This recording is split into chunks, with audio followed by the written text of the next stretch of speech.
Olá! Você sabe o que é a doença celíaca? Pois é, hoje a gente fala demais sobre o glúten, né? Mas, por incrível que pareça, a doença celíaca é a única doença genética cujo gatilho se conhece e se sabe que é o glúten.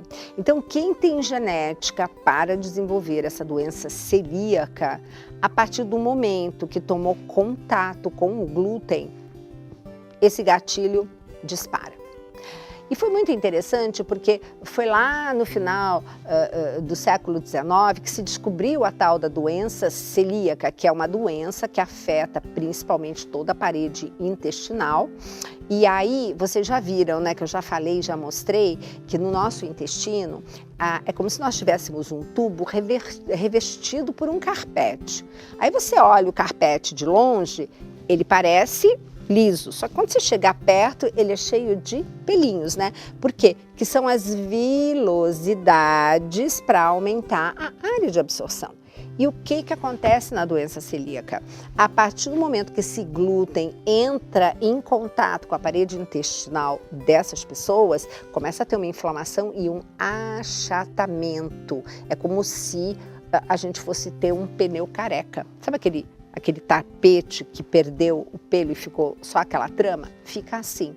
E são pessoas que justamente quando desenvolvem isso, antes de se saber, são pessoas que justamente têm um problema enorme de absorção. São pessoas assim, muitas vezes magérrimas, crianças que não se desenvolvem, enfim. A doença em si, ela já tinha sido identificada, mas não se sabia exatamente por que ela conhecia, por que ela acontecia, né? Até que chegou a guerra, a Segunda Guerra Mundial.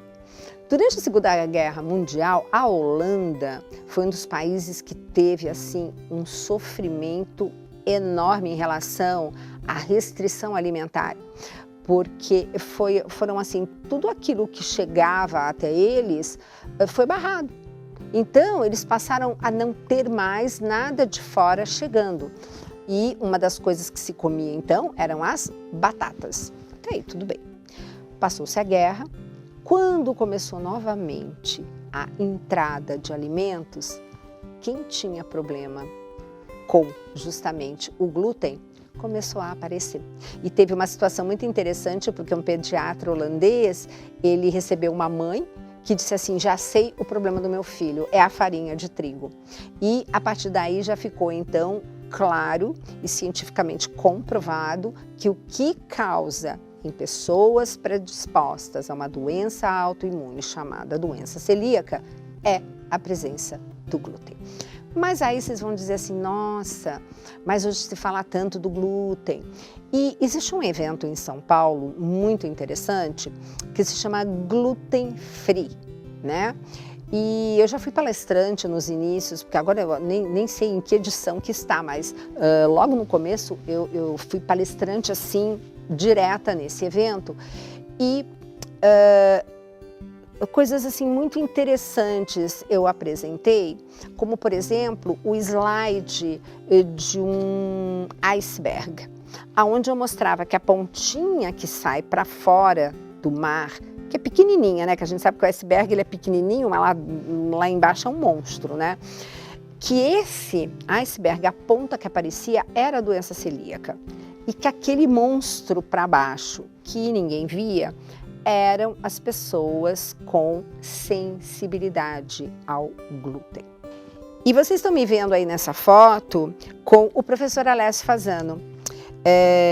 Ele foi o grande descobridor de uma toxicidade que acontece no nosso intestino quando estamos ingerindo glúten.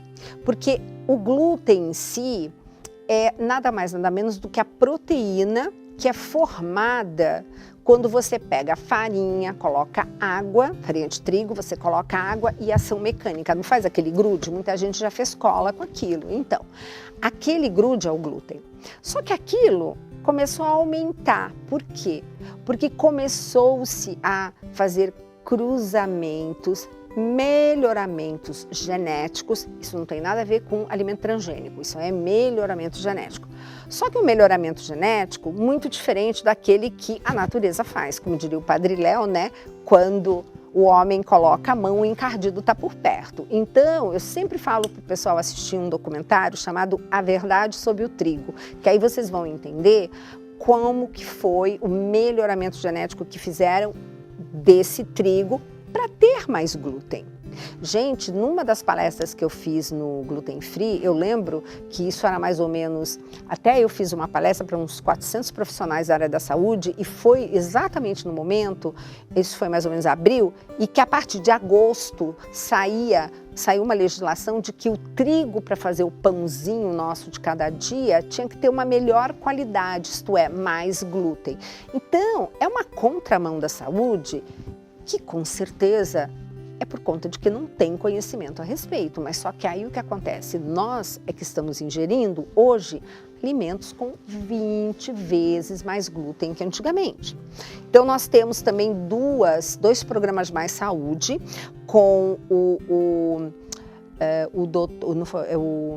professor Joselito Mota, tá, da Embrapa. São 2 programas que vocês vão ver aí no BG as datas para vocês buscarem lá no Canção Nova Play, onde ele conta como é que foi a entrada do trigo no Brasil. E aí eu brinco, eu digo, nem que fosse para ser patriota, a gente ia parar de comer farinha de trigo. E fora isso, hoje nós estamos ingerindo uma quantidade absurda. Então o que acontece? Hoje a gente está comendo muito, várias vezes por dia, os 7 dias da semana. Por que eu falo tanto de evitar a famosa monotonia alimentar? Porque se você faz um rodízio daquilo que você come, você simplesmente evita a tal da alergia alimentar. Porque se você come demais a mesma coisa, você acaba tendo a possibilidade dessa proteína ou da proteína de algum alimento atravessar a sua corrente, a parede do seu intestino, cair na corrente sanguínea e aí você entra com todo o seu sistema imunológico para combater aquilo. Agora, se nós sabemos que a nossa parede do intestino, nós trocamos a cada 3, 5 dias ela inteirinha, ó, como Deus já sabia que a gente ia fazer bobagem.